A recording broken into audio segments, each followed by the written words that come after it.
Hello, Golden Eagles, and welcome to The Perch. I'm your host, Riley, and today we're diving into the life of the Staunton River head football coach, Mr. Feazell. What first got you into coaching, and what keeps you passionate about it?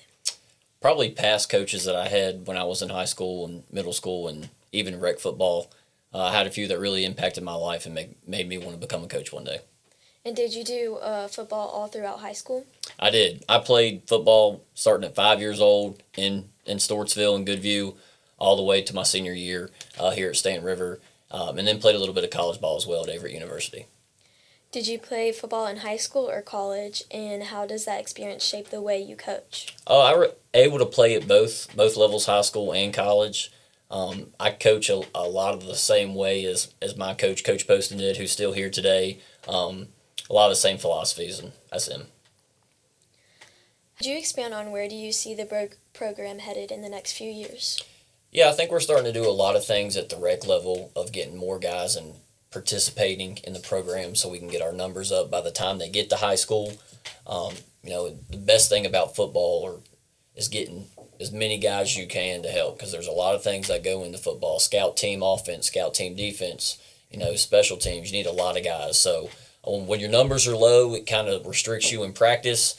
So we really wanted to reach out to the rec programs, and we have a huge rec camp in the summer now that we had over 100 kids at this year. So we're hoping that really helps build our numbers for the future of the program to help us, sustain a bigger program as a whole. How do you build team culture and get students to buy into the program? Well, it really starts in the weight room in the off season. Anytime we get to come together as a group in the off season and work hard and become better, I think that builds a good culture here in Manita, and it's a team effort. How long are usually yours practice? We usually practice about 2 hours, 15 minutes a day. Yep. What do you expect from your players both on and off the field? Well, first, I expect them to be great students. When you're in our program, you're not just a football player. You need to check off before Friday's big game, but we prepare the same way each week. Do you adjust your coaching style depending on the opponent or stick to your system?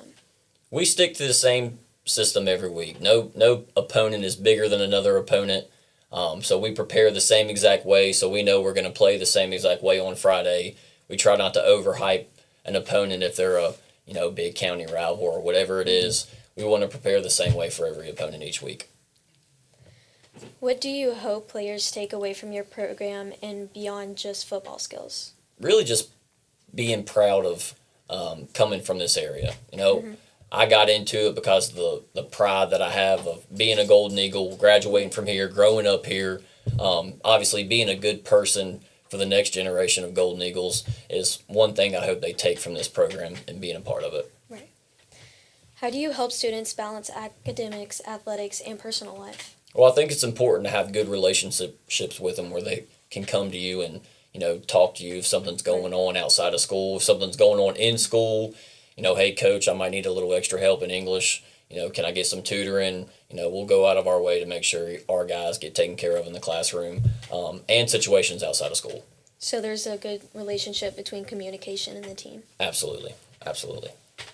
Where do you see the program headed in the next few years?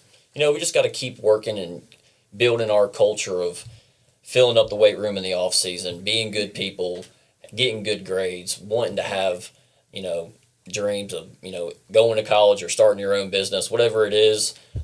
We want to set our guys on the right path to be able to do that after high school. What made you so compassionate about football?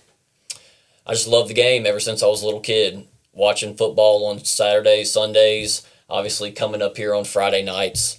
My parents never missed a game, so from the time I could walk, I was up here at the nest watching football games, and just love everything about football. All the teammates that I had growing up made me love football even more. They're still my brothers today. Still talk to all them guys that I started playing with when I was 5. So everything about football, talking about how it sets you up for life. Half the life lessons that I still kind of live by today, I learned on a football field, and I think it's super important for people to experience those life lessons. And what advice would you give to a young person who wants to become a coach someday? Good luck. It's not always easy. It's very rewarding. You have to love the sport that you coach, and you have to love young people and want to guide them in the right direction. If you want to coach in the future, you have to love it. That's all I can say, really. We have a quick word about tonight's game. I'd rather see you wearing blue tonight at 7 p.m. on the Staunton River bleachers during the game facing off against Liberty High School. In remembrance of Matt Osselton. Now back to the perch. On to our next question. If animals could talk, which would be the rudest? A cat for sure. Definitely a cat. Okay. And then, how do you balance fundamentals with developing more advanced strategies? Well, we study the game as much as we possibly can and try to figure out better strategies for us to win, and just studying the game.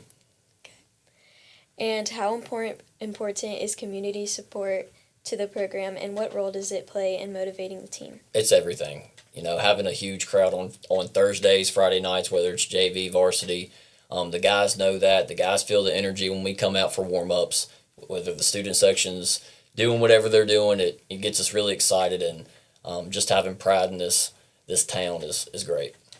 Okay, and for the last question, are pigeons government drones? No.